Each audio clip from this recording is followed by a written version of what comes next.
Hi everyone and welcome to 5 Paisa. Stock market में companies के बीच mergers और एक्विजिशंस तो होते ही रहते हैं।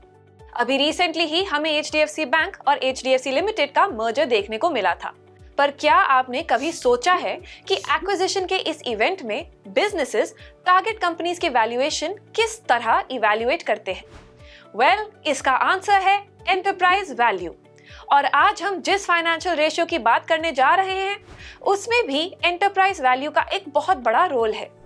यानी बड़ी बड़ी कंपनीज जिस वैल्यूएशन मेट्रिक का यूज करके कंपनीज को अक्वायर करती हैं, सेम रेशियो के थ्रू अब आप भी अपने लिए अंडरवैल्यूड स्टॉक सिलेक्ट कर सकते हैं।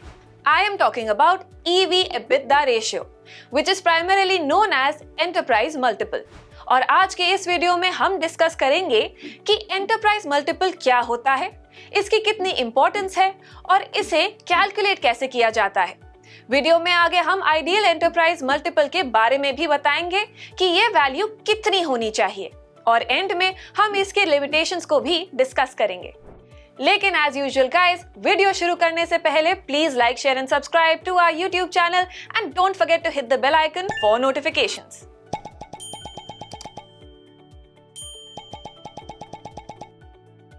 Now let's start the video with what is enterprise multiple. Enterprise multiple एक टाइप का वैल्यूएशन मेट्रिक है जिसकी हेल्प से किसी भी कंपनी की एस्टिमेट वैल्यू डिराइव की जा सकती है। इसे EV EBITDA रेशियो के नाम से भी जाना जाता है क्योंकि एंटरप्राइज मल्टीपल बेसिकली एक कंपनी की EV यानी एंटरप्राइज वैल्यू और उसके EBITDA का ही रेशियो होता है। और इसी रेशियो के बेसिस पर डिसाइड होता है कि कंपनी अंडरवैल्यूड है या फिर ओवरवैल्यूड। अगर कंपनी का EV EBITDA रेशियो लो है तो उसे अंडरवैल्यूड कंसिडर किया जाता है, और अगर ये रेशियो हाई है तो कंपनी ओवरवैल्यूड मानी जाती है। लेकिन EV EBITDA ratio completely sector to sector vary करता है और उसी के अकॉर्डिंग उसे गुड या बैड रेट किया जाता है। अगर एंटरप्राइज मल्टीपल की इंपॉर्टेंस की बात की जाए तो प्राइमरीली इसे इन्वेस्टर्स अंडरवैल्यूड कंपनीज ढूंढने के लिए यूज में लेते हैं ताकि वो एक लॉन्ग टर्म के लिए उस कंपनी में इन्वेस्ट करके प्रॉफिट बुक कर पाए। साथ ही एंटरप्राइज मल्टीपल का यूज कंपनी के क्रॉस नेशनल कंपैरिजन के लिए भी किया जाता है क्योंकि इसकी कैलकुलेशन में टैक्सेस इंक्लूड नहीं होते, जिसके चलते आप अलग अलग कंट्रीज के टैक्सेशन सिस्टम्स को अवॉइड करके वहां ऑपरेट हो रही कंपनीज की वैल्यूएशन निकाल सकते हैं। इसके अलावा मर्जर एंड एक्विजिशन के दौरान भी कंपनीज अक्वायर हो रहे बिजनेस के मार्केट कैपिटलाइजेशन के बजाय उसकी एंटरप्राइज वैल्यू को प्रेफर करते हैं, और वो इसीलिए क्योंकि एंटरप्राइज वैल्यू से कंपनीज को टारगेट फर्म्स के डेट और कैश दोनों की जानकारी मिल जाती है, जो कि मार्केट कैप के केस में पॉसिबल नहीं है। चलिए अब एंटरप्राइज मल्टीपल के फॉर्मूला के थ्रू इसकी कैलकुलेशन को समझने की कोशिश करते हैं। फॉर्मूला बहुत ही सिंपल है, which is enterprise multiple equals EV divided by EBITDA, where EV or enterprise value equals market capitalization plus total debt minus cash and cash equivalents. And EBITDA refers to earnings before interest, tax, depreciation and amortization. Simplify करने के लिए चलिए एक example के through इस calculation को समझते हैं। Let's suppose एक ABC कंपनी है जिसने फाइनेंशियल ईयर 2023 में 3.86 बिलियन रुपीस का EBITDA जनरेट किया है, जिसके कैश एंड कैश इक्विवेलेंट्स की टोटल वैल्यू 344.8 मिलियन रुपीस है और जिसका ओवरऑल डेट 14.25 बिलियन रुपीस का है। इसके साथ ही ABC कंपनी का current market capitalisation 56.2 billion rupees पर स्टैंड करता है। अगर इन सब वैल्यूज को हम एंटरप्राइज मल्टीपल के फॉर्मूला में रख कर देखें, जो आप अभी अपनी स्क्रीन पर देख सकते हैं, ₹56.2 billion plus ₹14.25 billion minus ₹344 million divided by ₹3.86 billion, तो आपको पता चलेगा कि ABC कंपनी का EV divided by EBITDA ratio 18.2 है। अब ये एंटरप्राइज मल्टीपल हाई है या फिर लो, ये कंप्लीटली ABC कंपनी के सेक्टर पर डिपेंड करता है क्योंकि इंडस्ट्रीज के अकॉर्डिंग एंटरप्राइज मल्टीपल्स चेंज होते रहते हैं। फॉर एग्जाम्पल, बायोटेक जैसे रैपिड ग्रोथ वाले सेक्टर्स में आपको हायर एंटरप्राइज मल्टीपल्स देखने को मिल सकते हैं, वहीं रेल रोड्स जैसे स्लो ग्रोथ सेक्टर आपको लोअर एंटरप्राइज मल्टीपल्स ही ऑफर कर पाते हैं। जैसे कि एक कंज्यूमर गुड्स कंपनी के लिए 10.0x मल्टीपल हायर एंड पर हो सकता है, लेकिन अगर किसी आईटी कंपनी का एंटरप्राइज मल्टीपल 10.0x है तो ये उस सॉफ्टवेयर कंपनी के लिए लोअर एंड की वैल्यूएशन कंसिडर की जाती है।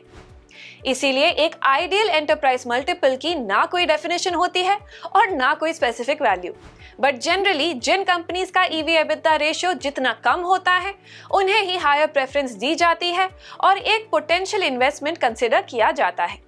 यानी जिन कंपनीज का लो रेशियो है वो पोटेंशियली अंडर वैल्यूड होती हैं और जिनका रेशियो हाई है वो ओवर वैल्यूड कंपनीज मानी जाती हैं।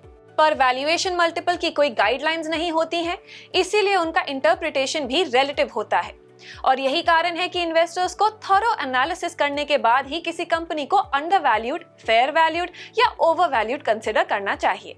और अगर आप कंपनीज का ईवी एबिटा रेशियो कंपेयर कर ही रहे हैं तो ध्यान रखें कि वो कंपनी सिमिलर सेक्टर्स में ही ऑपरेट करती हो। Now let's discuss the limitations of using enterprise multiple.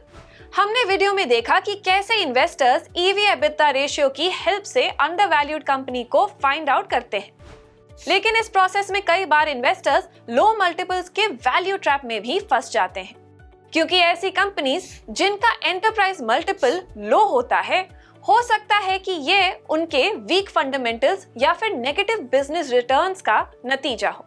और अगर इन्वेस्टर्स ऐसे ही कंपनीज में इन्वेस्ट कर देते हैं तो लॉन्ग रन में ये उनके पोर्टफोलियो के लिए बहुत ही खतरनाक साबित हो सकता है।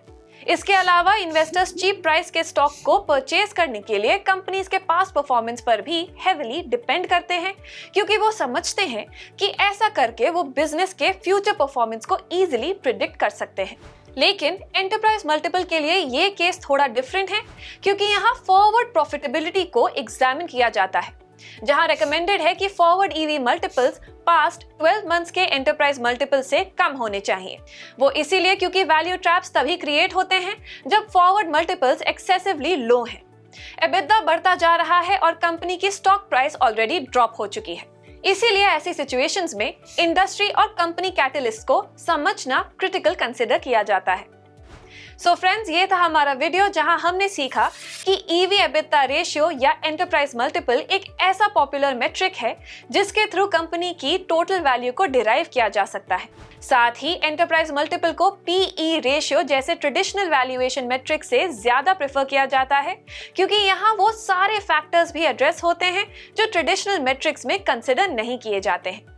जैसे कि ये रेशियो कैपिटल स्ट्रक्चर के बेसिस पर न्यूट्रल होता है, जिससे आप अलग अलग लेवरेज वाली ऑर्गेनाइजेशंस को इजीली कंपेयर कर सकते हैं, लेकिन ऐसा करना दूसरे मैट्रिक्स के केस में पॉसिबल नहीं है। आई होप कि आज के हमारे इस वीडियो से आपको बहुत कुछ सीखने को मिला होगा। आगे भी हम ऐसे ही आपके लिए फाइनेंशियल रेशियो से रिलेटेड इंटरेस्टिंग वीडियोस लाते रहेंगे। If you like the video, please do like, share and subscribe to the 5paisa YouTube channel and stay tuned for more.